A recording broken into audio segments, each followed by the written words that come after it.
योग को समझने का प्रयास करें। हम निरंतर योग कर रहे होते हैं। योग का अर्थ एक यूनियन है। वह यूनियन जब आध्यात्मिक हम तौर से देखते हैं तो वह यूनियन विथ गॉड है, या यूनियन विथ गुरु है, या फिर यूनियन विथ सेल्फ है। अलग अलग तरह से अलग अलग लोग कहते हैं, पर हम निरंतर योग बना रहे होते हैं। अगर आप एक रिलेशनशिप में हैं तो आप देखिए, आप निरंतर उनका चिंतन करते हैं, उनका कंटम्पलेशन करते हैं, आप उनके बारे में सोचते हैं। अगर उन्हें कुछ तकलीफ़ हो जाती है तो आपको कई बार महसूस हो जाती है। तो यह योग है हमारा, किसी व्यक्ति से बन जाता है। यही योग हमारा हमें प्रभु से बनाना है। परंतु आप ये देखें कि आपका जो ये योग है, ये एक टाइम की ट्रैजेक्टरी में भी चलता है। आप अपने पास्ट से योग बना के अपने पास्ट को जीने लगते हैं। आप फ्यूचर जो कि एग्जिस्ट नहीं करता उसके बारे में सोचते हैं, तो आप यहाँ पर योग बना लेते हैं। मतलब हमारा प्रेजेंट में जिस भी चीज़ का चिंतन होगा, जो भी थॉट्स हमारे चलेंगे, हम उस चीज़ से क्या करते हैं, कनेक्ट कर लेते हैं।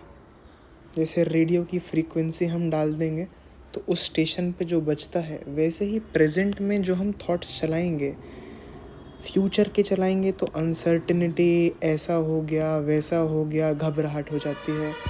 पास्ट का सोचते रहेंगे, ये गलती हो गई वो गलती हो गई, हम दुखी हैं।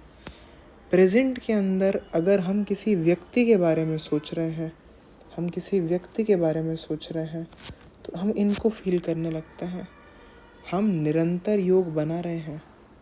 हम अगर टीवी देख रहे हैं तो टीवी शो जो चल रहा है उससे, उस कहानी से, उस फिक्शनल कैरेक्टर तक से हमारा योग बन रहा होता है। हम जब कोई गाना सुन रहे होते हैं तो गाने की जो लिरिक्स है उससे हम योग बना रहे होते हैं, उस ध्वनि से योग बना रहे होते हैं।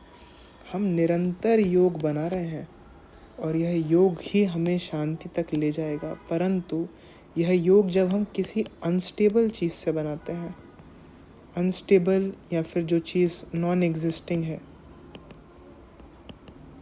जैसे फ्यूचर नॉन एग्जिस्टिंग है, बट इसके बारे में सोच सकते हैं, सोचना ठीक है, प्लानिंग करना ज़रूरी है, पर यहीं पर प्लानिंग किस दिन ओवर थिंकिंग में बदल जाती है और हमें पैनिक अटैक आने लगते हैं। यह हो गया कुछ ज़्यादा ही फ्यूचर के बारे में सोचकर योग बना लेना। पास्ट में कुछ मिस्टेक हुई, कुछ ट्रॉमा हुआ है, उसे प्रोसेस कर लें, किसी से बात कर लें, या अब यह समझिए कि यह तो हो गया, अब हम कुछ बदल तो सकते नहीं हैं, चेंज तो कुछ कर नहीं सकते हैं, तो यहाँ से भी हम योग को अलग कर लें। फ्यूचर में जाना ठीक है, पास्ट में जाना ठीक है, किसी व्यक्ति के बारे में सोचना भी ठीक है, पर सोचते रहना, सोचते ही रहना, चिंतन जो है चलता ही चला जाए, तो हम क्या करते हैं, हम उनसे कनेक्ट कर लेते हैं। तो हमें अभ्यास प्रयास इस चीज़ का करना है कि हम जीवन में अनस्टेबल से योग ना बनाएं, नॉन एग्जिस्टिंग से योग ना बनाएं, हम स्टेबल से योग बनाएं, इटर्नल से योग बनाएं, एवर प्रेजेंट से योग बनाएं, ऑलवेज लविंग से योग बनाएं, ऑलवेज फॉरगिविंग से योग बनाएं। अब स्टेबल जगत में लोग तो उतना होते नहीं हैं। इटर्नल व्यक्ति हमेशा आपके साथ रहे, पास्ट में, प्रेजेंट में, फ्यूचर में, ऐसा भी नहीं होता है। एवर प्रेजेंट मतलब अभी इस रूम में भी, और अब मैं मुंबई में बिल्डिंग के अंदर हूँ, अब मैं बेडरूम में हूँ, अब इसके बाद मैं वॉशरूम में भी हूँ। मैं जहाँ भी हूँ वह सदा मेरे साथ हो, हमेशा मुझे माफ़ कर दे और हमेशा मुझसे प्यार करें। ऐसी कौन सी एंटिटी है जो हर समय हर जगह रह सकती है, हमेशा साथ थी, हमेशा अभी साथ है, हमेशा साथ रहेगी? तो यह जो योग है हमें बनाना है गुरु से, भगवान से, क्योंकि यह वो एंटिटी है जो हमेशा स्टेबल है, इटर्नल है, एवर प्रेजेंट है, ऑलवेज लविंग है, ऑलवेज फॉरगिविंग है। हम चाहते क्या हैं जीवन में? यही तो हम चाहते हैं, कोई ऐसा कंपेनियन मिल जाए जो हमेशा साथ रहे, हर जगह साथ हो, हमेशा प्रेम करे, कभी कोई गलती पे हमसे दुखी ना हो जाए, हमेशा माफ़ करता रहे और स्टेबल हो। जब हमारा योग एक स्टेबल एंटिटी से होगा, और ये एंटिटी तो सबसे पावरफुल एंटिटी है जिनसे हमें सोचने की, चेतना की हर प्रकार की शक्ति मिल रही है, इनसे जब हम योग बना लेंगे तब हमारे जीवन में शांति, खुशी, आनंद आ सकता है। नहीं तो हमारी लाइफ हमेशा वेरिएबल रहेगी, और इनसे योग बनाने के बाद इस वेरिएबल के अंदर भी हमें स्टेबल मिल जाएगा। क्योंकि हमारा जो मन है, आप देख लीजिए, अभी किसी भी पुरानी घटना के बारे में सोचिए, किसी ने बहुत गलत किया, 5 मिनट पॉज करके सोचिए उनके बारे में, आपके अंदर वह फीलिंग जनरेट होने लगेगी, मेमोरी पास्ट की, उस व्यक्ति की।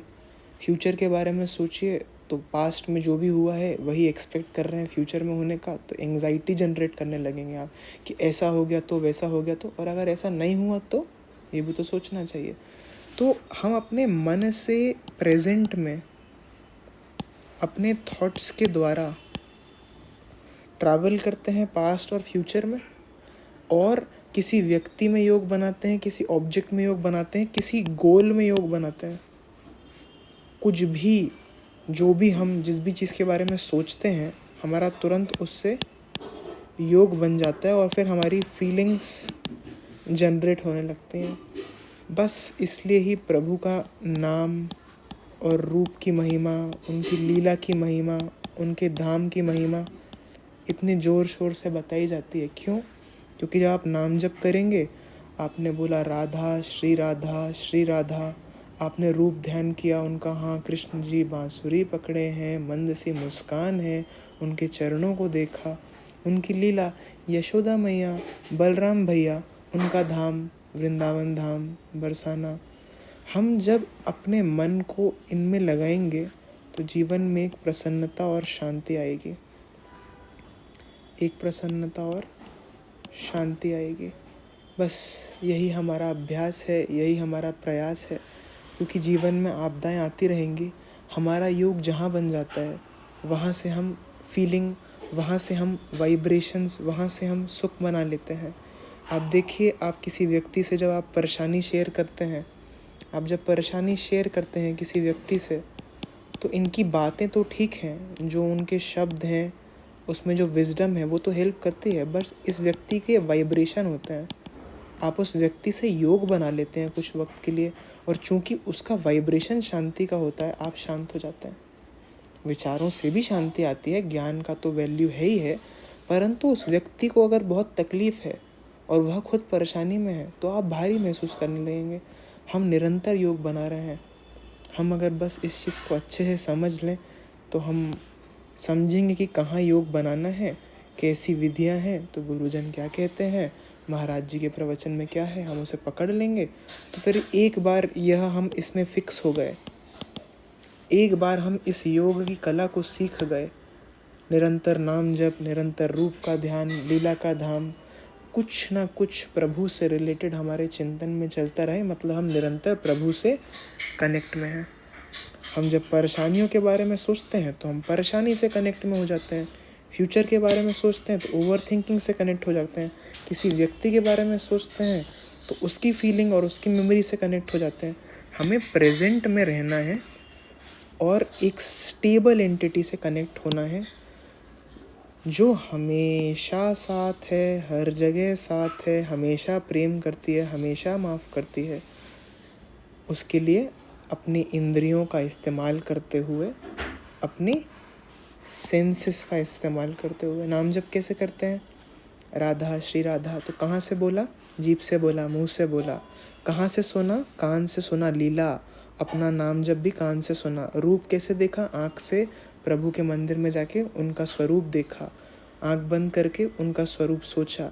धाम में तो हर चीज़, भजन भी चल रहा है, रूप भी चल रहा है, रज भी है, संत भी हैं, सब के सब वहाँ पर अवेलेबल हैं। तो इन सेंसेस का इस्तेमाल करके हम इस मन को प्रभु के साथ योग में जोड़ते हैं।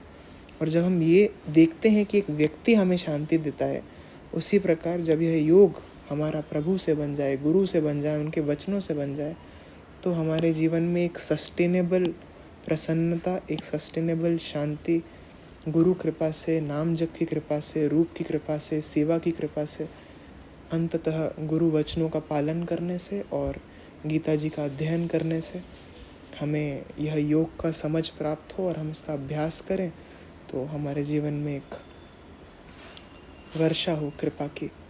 हम प्रभु से जुड़ें, गुरु से जुड़ें, यही लक्ष्य है और इसी क्या चीज़ का अभ्यास हमें निरंतर करना चाहिए।